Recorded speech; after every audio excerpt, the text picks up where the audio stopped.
Hello viewers, இனி நம்ம பார்க்க போறது கைஜூ நம்பர் 8 சீசன் 1 எபிசோட் 3.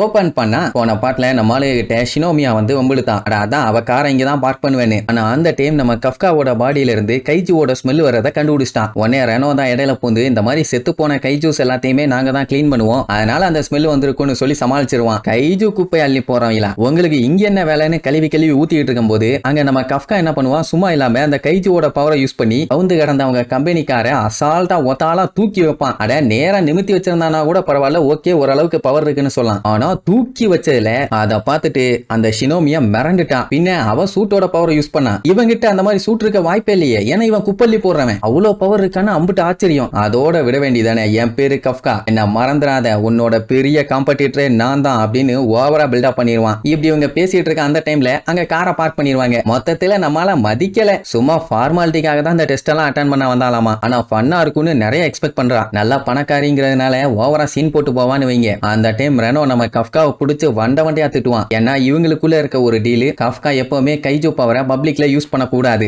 ஆனா நம்ம பையன் தான் யூஸ் பண்ணிட்டானே, அட விடுப்பா தெரியாம பண்ணிட்டேன், ஆனா எவ்வளவு சூப்பரா பண்ண பாத்தியான்னு பில்டப் பண்ணுவான். கிளின்னு ரெனோ கிழிச்சு தள்ளிடுவான். ஏன்னா யாராச்சும் பார்த்திருந்தாங்கன்னா டன் டன் டனக்கணக்காதான். கரெக்டா அந்த டைம் ரெண்டு பேர் வந்து என்னப்பா ஏதாச்சும் பஞ்சாயத்தான்னு விசாரிப்பாங்க. அதெல்லாம் ஒண்ணு இல்லைங்கன்னே, கீழே விழுந்துருச்சு வெண்ணே, நீங்க கிளம்புறீங்களா அண்ணே அப்படின்னு பேசியே சமாளிச்சிருவாங்கன்னு வைங்க. சரி, என்னதான் ஃபன் ஒரு சைடு இருந்தாலும் இந்த டெஸ்ட்ல எப்படியாச்சும் ஜெயிச்சாகணும்னு உள்ளுக்குள்ள பையன் சீரியஸா தான் இருக்கான். ரெண்டு பேரும் டெஸ்ட் அட்டன் பண்ண உள்ள கிளம்பியாச்சு. போன உடனே ஒன்னொன்னா அட்டன் பண்றானுங்க. நம்ம கஃப்காவுக்கு கொஞ்சம் வயசானதுனால முடியல, பயங்கரமா முக்குவான். இப்படியே அடுத்தடுத்து என்னென்னலாம் டெஸ்ட் இருக்குன்னு ஒன்னொன்னா பார்த்து அதெல்லாம் மத்தவங்க கூட சேர்ந்து அவனும் முக்குன்னு முக்கி பண்ணுவானு வைங்க. அவனால முடியல, ஆனாலும் விடலையே, கடைசி வரைக்கும் போறான்னா. ஆனா கடைசியில ரேங்கும் கடைசியா தான் வந்துச்சு. அதாவது 225 பேர்ல பையன் 219வது ஆளு. பரவாயில்ல, ஓரளவுக்கு முன்னேறிட்டான். அப்ப இன்னொரு ஷீட் வரும், அது பாத்தீங்கன்னா 225க்கு 5. யாரான்னா அந்த ஷினோமியா தான். அவ பயங்கரமா வந்து கிண்டல் பண்ணுவான். நம்ம பயிலுக்கு அவளை பார்த்தோன்னே ஷாக் ஆயிரும். ஏன்னா ஓவரா பில்டப் பண்ணியிருந்தால இப்ப பில்டப் எல்லாம் அந்து போச்சே. அதனால காலை விழுந்து கதறுவான். அறியாத பையன் தெரியாம பேசிட்டேன், இதெல்லாம் மனசுல வச்சுக்கலாமா, மன்னிச்சிருமான்னு கதறுவான். அந்த பயம் இருக்கட்டும்னு கிண்டல் பண்ணிட்டு போவான். ரெனோவுக்குமே இப்பதான் கொஞ்சம் நிம்மதியா இருக்கும். ஏன்னா அந்த கஃப்கா பையன் பவரை யூஸ் பண்றேன்ட்டு ஏதாச்சும் எக்கு தப்பா பண்ணி அது பெரிய பஞ்சாயத்து ஆயிடக்கூடாதுல்ல. நல்ல வேலை அந்த மாதிரி எதுவும் பண்ணல. பண்ணியிருந்தானா இவன் தான் ஃபர்ஸ்ட் வந்திருப்பான். என்ன நோஞ்சா நினைச்சிட்டியா, அந்த பவரை யூஸ் பண்ணி தான் நான் ஒன்னும் ஃபர்ஸ்ட் வரணும்னு எனக்கு அவசியமே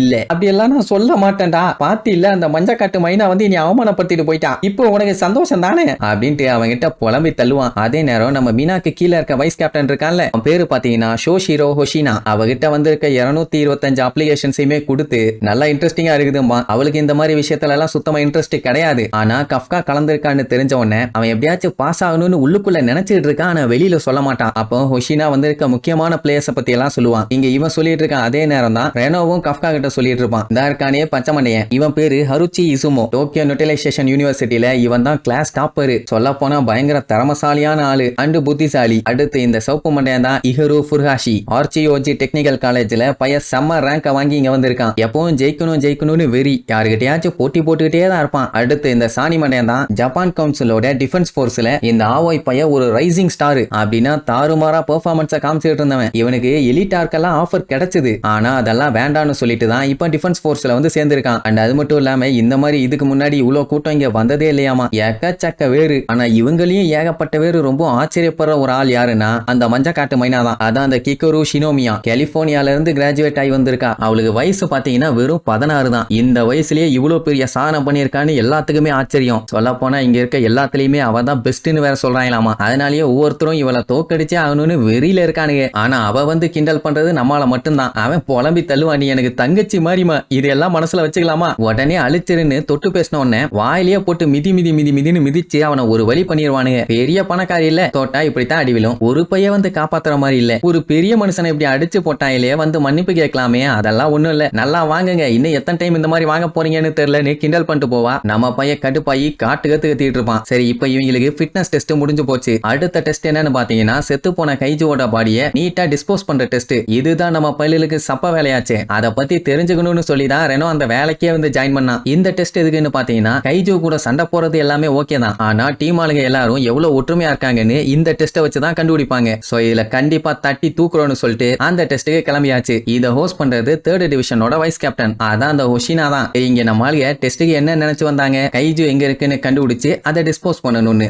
ஆனா அப்படியே ட்விஸ்ட் அடிச்சிட்டானுங்க. என்னன்னா கைஜுவை கண்டுபிடிச்சு காலி பண்ணுமாமா. 2 பேர்த்துக்கும் தூக்கி வாரி போடும். அதுலயும் அந்த கைஜு பாத்தீங்கன்னா கர்ண கொடூரமா இருக்குது. இந்த மாதிரி இவங்கள பார்த்த உடனே அட்டாக் பண்றதுக்காக மின்னல் வேகத்துல பிச்சுக்கிட்டு வரும். எல்லாம் பதறுவாங்க. ஆனா அந்த வைஸ் கேப்டன் அசால்ட்டா நிப்பான். கரெக்டா பாஞ்சு கவ வரும்போது இடையில கம்பியை போட்டு ஸ்டாப் பண்ணிடுவானுங்க. இந்த சீன்லாம் பாக்குறதுக்கு சூப்பரா இருக்கும். நம்ம பைய வேற அது வந்ததை பார்த்தே பயந்து போய் கீழே வந்துட்டானா. ஷினோமியா பயங்கரமா சிரிப்பா. அவன் ரெனோவை பிடிச்சுதான் காட்டு கத்துவான். ஏன்னா கிளீன் பண்ணணும்னு சொல்லி தானே கூப்பிட்டு வந்தான். கடைசியில பார்த்தா கைஜுவை இறக்கி விட்டாங்களே. சொல்ல போனா பல வருஷமா டெஸ்ட்ல கிளீன் பண்றதை மட்டும் தான் வச்சுட்டு இருந்தாங்க. ஆனா இந்த வருஷம் தான் இப்படி டெஸ்ட் பண்ணிருக்கானுங்க. ஆனா அதுக்காக இந்த கைஜுவை போட்டு தள்ள எல்லாத்தையும் சும்மா உள்ள அனுப்ப முடியாதுல்ல, போட்டுன்னு செத்து போயிருவாங்க. அதுக்காக தான் டிஃபென்ஸ் ஃபோர்ஸ் போட்டு சண்டை போடுவாங்களே சூட்டு, அதை கொடுப்பாங்க. அதை போட்டு தான் இவங்க சண்டை போடணும். அது எப்படின்னா சும்மா ஃப்ரீ ஃபிட் மாதிரி தான் இருக்கும். யாரு வேணாலும் எதை வேணாலும் போடலாம். போட்ட உடனே ஆட்டோமேட்டிக்கா உங்க பாடிக்கு தகுந்த மாதிரி அது ஃபிட் ஆகிக்கும். அது மட்டும் இல்லாம கைஜுவோட மசில் ஃபைபர் பவர் அதுல இருக்குது. யாரோட பாடியா இருந்தாலும் சரி அது கம்ப்ளீட்டா அது சிங்க் ஆயிரும். பவர் ஏறினதும் நல்லாவே தெரியும். இத கைஜுவோட பாடியில இருந்து எடுக்கப்பட்ட மெட்டீரியலை வச்சு தான் ரெடியே பண்ணிருப்பாங்க. இத சிம்பிளா கைஜு காம்பாக்ட் சூட்னு சொல்லுவாங்க.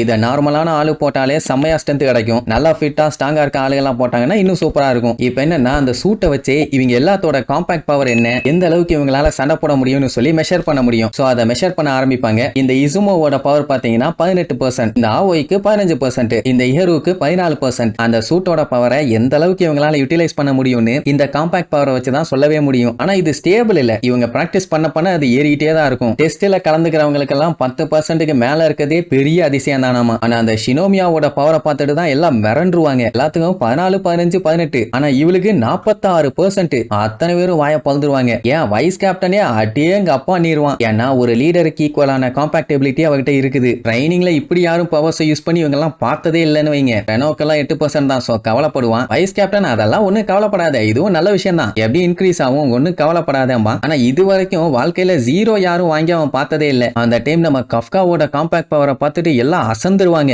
ஏன் வைஸ் கேப்டனே மறந்துட்டான். ஏன்னா அவனோட பவர் 0. வைஸ் கேப்டனுக்கு எல்லாம் சிரிப்பா வரும். ஒருவேளை டிவைஸ்ல ஏதாச்சும் ஃபால்ட்டா இருக்குமோன்னு நோண்டி பார்ப்பாங்க. ஆனா அந்த மாதிரி எல்லாம் எதுவும் தெரிஞ்ச மாதிரி இல்ல. இவன் இங்க முக்குன்னு முக்கி தள்ளிட்டு இருப்பான். கொஞ்சம் கூட பவர் இன்க்ரீஸ் ஆன மாதிரி தெரியல. வைஸ் கேப்டனுக்கு அவனை ரொம்ப பிடிச்சு போச்சு. ஏன்னா காமெடியா இருக்குது அவன் பண்ற வேலையெல்லாம். ஷினோமியா பார்த்துட்டு பார்க்கிங் லாட்ல ஒரு காரையே தூக்கி மாஸ் காட்டினா. அப்படி இருக்கும்போது இப்ப மட்டும் எப்படி அவன் பவர் இல்லாம இருப்பான்? நடிச்சுட்டு இருக்கான். ஏன் இந்த பெருசு இப்படி நடிச்சுட்டு இருக்குன்னு ஒன்னும் புரியாம தான் இருப்பான். சரி ஓகே, ஒரு வழியா சூட்டை எல்லாருமே பக்காவா போட்டாச்சு. இனி ஃபைனல் டெஸ்ட் ஆரம்பிக்க வேண்டியதான்னு நேரா ஸ்பாட்டு கூட்டு போயிருவாங்க. அந்த ஏரியால பாத்தீங்கன்னா மொத்தம் 36 யோஜு இருக்கு, ஒரு ஹோஞ்சு இருக்கு. அதாவது ஹோஞ்சுவோட அசிஸ்டன்ஸை யோஜும்பாங்க. இப்ப அந்த ஹோஞ்சு தான் இவங்களுக்கு டார்கெட். போன வருஷம் டெஸ்ட்ல பாத்தீங்கன்னா 16 பேர்த்த இதுங்க கொண்டிருக்காமா. இவங்களுக்கு ட்ரைனிங் கொடுக்கறதுக்காகவே அதை உயிரோட புடிச்சு வச்சிருக்கானுங்க. இவங்களுக்கு கொடுத்திருக்க ஆயுதத்தை வச்சு எப்படியாச்சும் அதுங்களை காலி பண்ணும். இவங்க என்ன பண்றாங்க எப்படி பண்றாங்கன்னு எல்லாத்தையுமே ட்ரோன்ஸை வச்சு செக் பண்ணிட்டே இருப்பாங்க. சரி இன்கேஸ் இவங்களுக்கு ஏதாச்சும் ஆபத்து சாக போறாங்கன்னு தெரிஞ்சதுன்னா அவங்க சூட்ல இருக்க ஷீல்டை ஆக்டிவேட் பண்ணிடுவாங்க.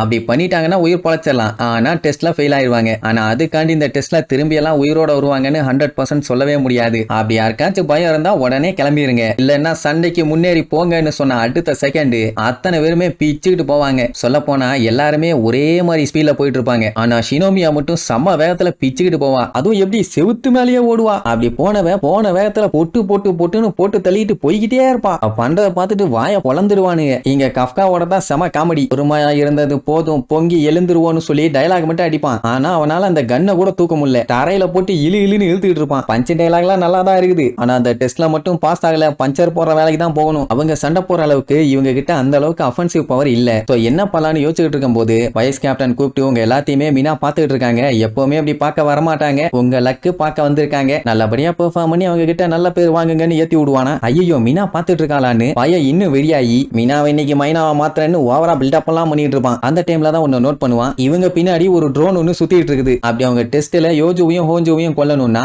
அதை கொல்ற பிளேயர்ஸை தானே ஃபோக்கஸ் பண்ணணும். எதுக்கு இவங்களை பார்க்கணும்? ஏன்னா இவங்களோட டீம் பவர் எப்படி இருக்குது, இவங்க எப்படி திறமையா சண்டை போடுறாங்க அப்படின்னு இண்டிவிஜுவலா எல்லாத்தையுமே செக் பண்ண பாக்குறாங்க. நாட் ஒன்லி கில்லிங், பிரைனை யூஸ் பண்றாங்களான்னு தெரிஞ்சுக்கணும். இப்போ ஒரே ஆளா இவங்களால போய் கைஜுவா கொல்ல முடியலன்னா டீமை நம்பி சண்டை போடணும். அதனால நம்ம டீமை சேர்ந்து காலி பண்ணலான்னு 2 பேரும் முடிவு பண்ணி நம்ம கஃப்கா அந்த தூக்க முடியாத கண்ணை தூக்கி போட்டுட்டு பைய சின்ன கண்ணோட ஓடுவான். இப்ப என்னன்னா கைஜு அட்டாக் பண்ணிட்டு இருக்காங்கல்ல, அவங்களுக்கு போய் இவங்க ஹெல்ப் பண்ண போறாங்க. இவங்க சோலோவா போய் சண்டை போடல. சோ அப்படி இவங்க போயிட்டு இருக்கும்போது 2 பேர் அங்க கைச்சோ சுட்டுட்டு இருப்பாங்களா, அதுக்கு எதுவுமே ஆகாது. ஆனா அதோட வீக்னஸ் என்னன்னு சொல்லி நம்மளுக்கு தெரியும். உடனே ஒரு பாம தூக்கிட்டு வீசுவான். பட் ஆல்னு வெடிச்சு சவுண்ட் காட்டுத்தனமா இருந்த உடனே அதால சுத்தமா தாங்க முடியாம கதரும். அது ஆக்சுவலா ஸ்டெம் கிரானைட். இந்த யோஜுக்கு கண்ணு நொல்ல, ஐ மீன் கண்ணு தெரியாது, ஆனா காது நல்லா கேட்கும். இந்த கிரானைட் வெடிச்சதுனால அந்த சத்தத்துல அதோட காது ஜவ்வே கிழிஞ்சு தொங்கி இருக்கும்னு வைங்க.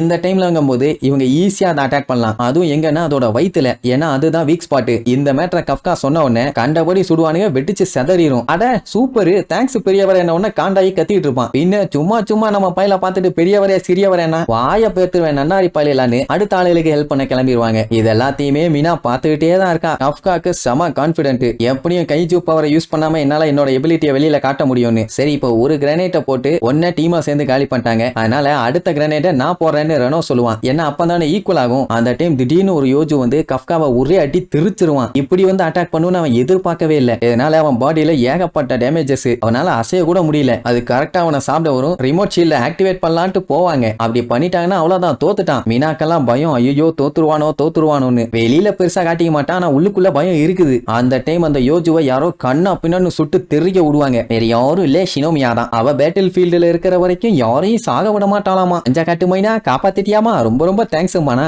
உங்ககிட்ட எல்லாம் பேச டைம் இல்ல, நான் போய் மத்த கைஜூஸ் எல்லாத்தையும் காலி பண்றேன், நீ இங்கே நல்லா கோடு போட்டு பாண்டியாடுன்னு சொல்லி கிண்டல் பண்ணிட்டு போயிருவா. இப்ப அவ எங்க போறான்னு பாத்தீங்கன்னா மெயின் டார்கெட். அவளை எப்படியாச்சும் தோக்கடிக்கணும் தான் இவனுக்கு 2 பேரும் பிளான் பண்ணிட்டு இருக்கானுங்க. ஆனா அவளே இவனுல வந்து காப்பாற்ற வேண்டிய நிலைமை. ஏன்னா திடீர்னு இகருவ யோஜு ஒண்ணு வந்து கவி இருக்கும், ஜஸ்ட் மிஸ், அவ தான் சுட்டு கொண்டிருப்பான், கவனமா இருன்னு சொல்லிட்டு போவா. மொத்தத்துல அவ எல்லாத்துக்கிட்டையும் மாஸ்க் காட்டிட்டு இருக்கா. இங்க கஃப்காவால எந்திரிக்க முடியல, கால்ல பிராக்சர். இவனுக்கு என்ன இருக்கு ஏதா இருக்குன்னு அந்த சூட்டை வச்சதான் அவங்க எல்லாத்தையுமே அனலைஸ் பண்ணிருப்பாங்களே. செக் பண்ணி பார்த்தா கம்ப்ளீட்டா பாடி ஒண்ணுத்துக்கு ஆகாது. இதுக்கு மேல எல்லாம் உன்னால சண்டை போட முடியாதுன்னு உடனே அவனால அதை ஏத்துக்க முடியல. ஏன்னா அவனுக்கு இதுதானே கடைசி சான்ஸ். இல்ல எப்படியாச்சும் நான் அந்த டெஸ்ட்ல பாஸ் ஆகியே தீரணும். பையன் அப்படியே வெறியோட ட்ரை பண்ணுவான். இப்ப எல்லாம் அவனை முத்திட்டு போயிட்டாங்க. இந்த சான்ஸை விட்டுட்டான்னா மீனா கூட நின்று கடைசி வரைக்கும் அவனால சண்டை போட முடியாது. விடமாட்டேன்னு முக்கிட்டு இருப்பான். பாடியில இருக்க அந்த ஷீல்ட போட்டா கூட அதுகிட்ட இருந்து அவனை காப்பாற்ற முடியாது. அப்படி ஒரு நிலைமையில தான் இப்ப அவன் இருக்கான். ஆனா நம்ம பையன் என் லட்சியத்தை அடையிற வரைக்கும் செத்தாலும் சாவனே தவிர விடுறதா இல்லன்னு சொல்லி அப்படியே கஷ்டப்பட்டு முக்குன்னு முக்குவான். அப்பதான் அவன் பாடியில இருந்து 0.01 பவர் வெளியில வரும். அப்ப அவன் கண்ணுல பார்த்த அந்த வெறிய பார்த்து மீனாவே அசந்துட்டான். சரி, இதுக்கப்புறம் நம்ம பையன் இறங்கி சண்டை போறானா இல்ல ஷினோமியா சொன்ன மாதிரி பாண்டி ஆடுறானான்னு